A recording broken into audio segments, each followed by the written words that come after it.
Bonjour à tous, bienvenue sur ma chaîne Le Fil d'Ariane pour mes actualités. Alors cette semaine, donc le deuxième article du mois de janvier, la licorne, la plupart des hommes sont méchants. Une analyse de la maxime de Bias de Prienne, Oi pleistoi kakoi, l'un des 7 sages de l'Antiquité. Et je vous livre ce que cette maxime m'a inspiré comme réflexion. N'hésitez pas à faire connaître la licorne, à vous abonner pour soutenir mon travail de recherche intellectuelle. Et également, si vous prenez un abonnement annuel, vous avez accès aussi, en dehors des 2 articles mensuels et de leur podcast, depuis votre espace abonné, à l'atelier forêt de questions, à 2 ateliers forêt de questions. Donc sur les dates de votre choix, vous réservez le prochain atelier forêt de questions, qui consiste en 2 heures de direct passé avec moi pour examiner toutes vos questions concernant mes domaines de recherche, a lieu le 3 février de 18h à 20h. Et pour finir jusqu'au 31 janvier, si vous souscrivez à un abonnement annuel, vous avez le 2e abonnement à moitié prix à offrir à un proche. Voilà. Il y a quelques abonnés qui ont mal renseigné leur mail au moment de l'abonnement. Donc vous avez bien évidemment accès à la licorne depuis votre espace abonné. Mais si vous avez des soucis techniques, bien sûr, vous nous contactez à info@arianebilleran.com. Ça concerne peu de monde, mais j'en fais mention. J'ai également énormément travaillé, puisque cela m'était demandé de longue date, et à juste titre, au programme fidélité. Donc vous avez accès à votre programme fidélité dans votre espace abonné, donc selon votre nombre de points, tout a été mis en place.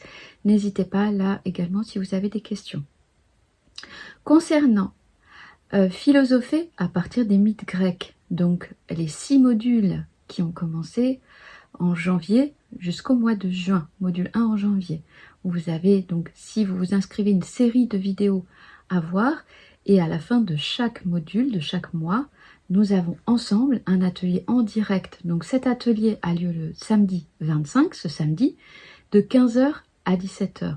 Si certains retardataires veulent s'inscrire, bien entendu, mais il faudra avoir vu le contenu de tout le programme vidéo depuis également votre espace abonné. Si vous avez des difficultés pour accéder, regardez comment faire dans la foire aux questions.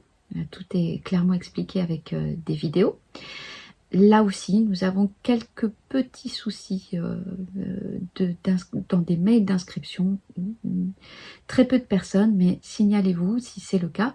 Dans tous les cas, vous avez toutes les modalités pour accéder au direct depuis votre programme en ligne lorsque vous êtes inscrit dans votre espace abonné. Donc j'ai le plaisir de vous retrouver ce samedi pour vos réflexions, un partage de questions et de mise en commun sur déjà le premier module qui a consisté à présenter l'importance des mythes pour la philosophie d'abord, mais également le mythe de Psyché et d'autres mythes qui permettent de commencer à réfléchir sur l'enseignement que nous pouvons tirer, bien entendu, de ces mythes grecs, qui est un enseignement de portée universelle. Je vous informe également du fait que j'ai accepté d'intégrer le comité de rédaction des cahiers de psychologie politique, qui ont une grande ancienneté, une grande légitimité également, et avec 2 numéros par an. Donc il n'y a pas besoin de s'abonner, vous pouvez simplement aller sur le site. Nous sommes tous à la fois rédacteurs et concepteurs surtout des sujets des prochains numéros. Les 2 prochains numéros de juillet 2025 et de janvier 2026 porteront sur la psychologie politique de l'intelligence artificielle. C'est une revue interdisciplinaire, donc si certains d'entre vous qui ont l'habitude de rédiger des articles ou de réfléchir sur ces sujets ont envie de participer, regardez l'appel à communication depuis mon site ou depuis le site des cahiers de psychologie politique. Je vous signale également 2 articles cette semaine mis en ligne sur mon site. L'article de Nadia Lam concernant le rôle des intellectuels au regard du totalitarisme, dont on sait que la majorité en général viennent en soutien de ce type de système idéologique. Donc elle réfléchit à partir de Orwell, de l'hommage à la Catalogne, et nous pensons qu'il est extrêmement important de faire valoir cette pensée de George Orwell, parce qu'elle est aujourd'hui savamment critiquée, et donc pour cela il est important d'aller lire, notamment l'hommage à la Catalogne, pour les lecteurs qui souhaitent approfondir.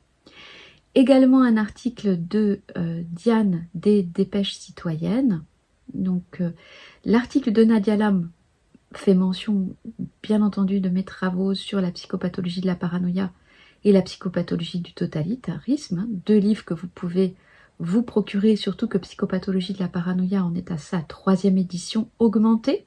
Donc je l'augmente aussi au fur et à mesure des découvertes et de ce que nous vivons dans notre actualité politique.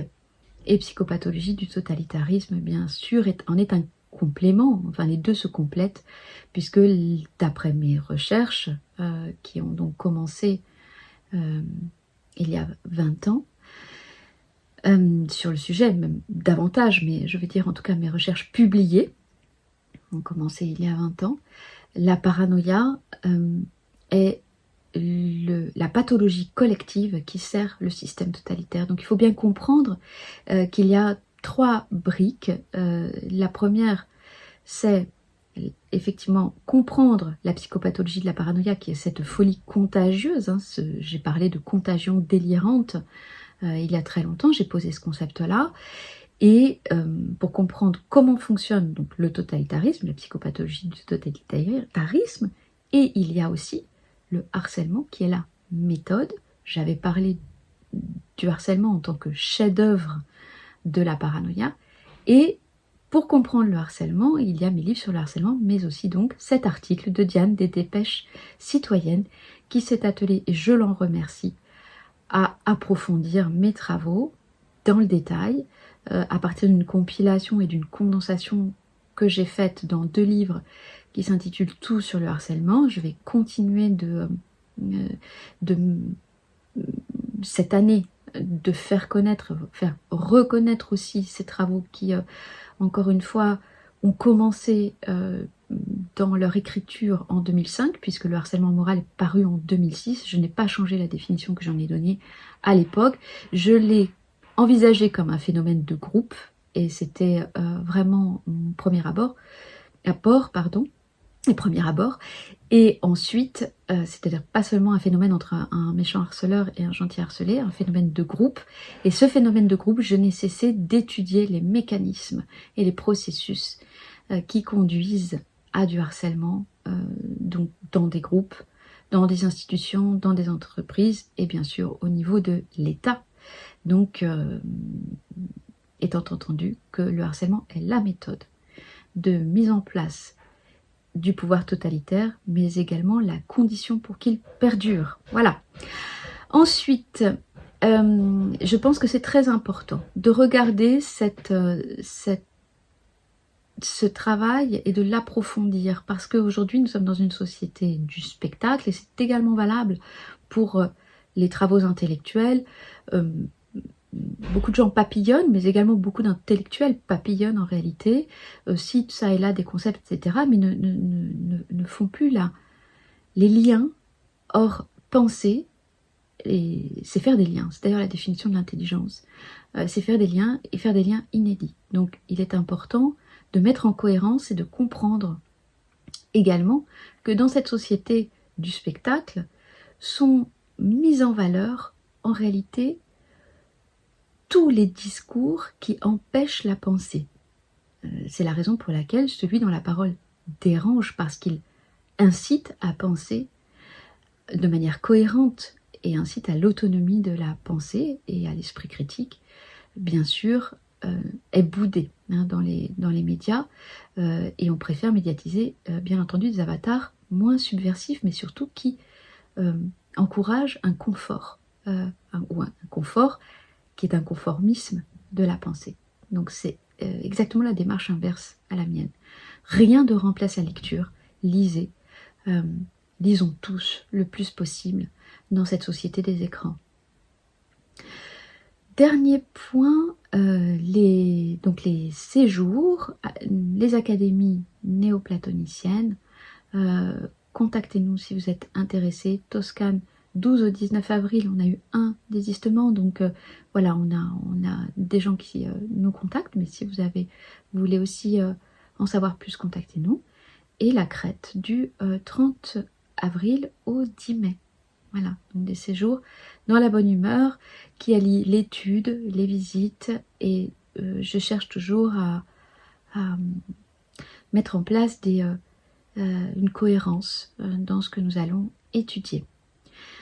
Enfin, un grand merci à tous ceux qui me donnent un coup de main pour les refuges. Nous avons en ce moment beaucoup de stérilisation animale sans avoir de campagne de stérilisation, donc c'est un petit peu lourd et compliqué.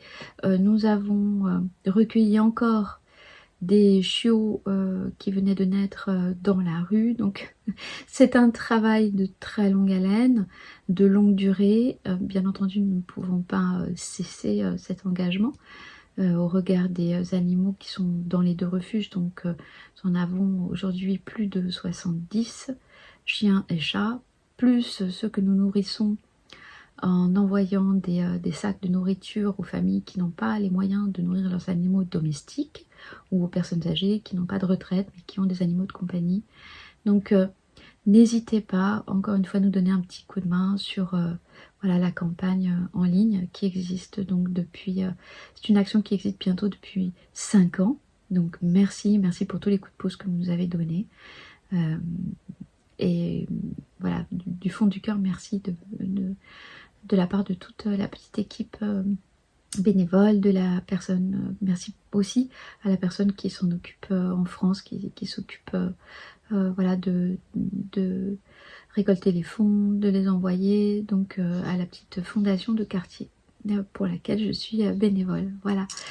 Merci à tous, on se retrouve donc, il y a toujours les ateliers en cours, bien entendu, Penser le phénomène totalitaire, atelier direct. Demain je retrouve voilà, les experts, les cours de latin, cours de grec ouverts pour l'année 2025-2026, donc qui commencera en octobre-novembre, sur toute cette année. N'hésitez pas à vous inscrire, il y a une offre spéciale pour les premiers inscrits. Et vous savez que le nombre de places est limité. Cette année, je n'ouvrirai pas de deuxième cours d'initiation de latin. Donc, les premiers inscrits sont sûrs d'avoir une place. Et c'est pareil pour le grec. Hein. Je n'ouvre qu'un seul cours de grec. Donc, il y aura 2 cours de latin, initiation et confirmé, et un seul cours de grec, initiation. Donc là encore, vous pouvez vous inscrire dès maintenant avec donc une offre jusqu'au 31 mars. Et je serai vraiment ravie d'ouvrir ces cours avec vous. Je vous dis à très bientôt. Au revoir.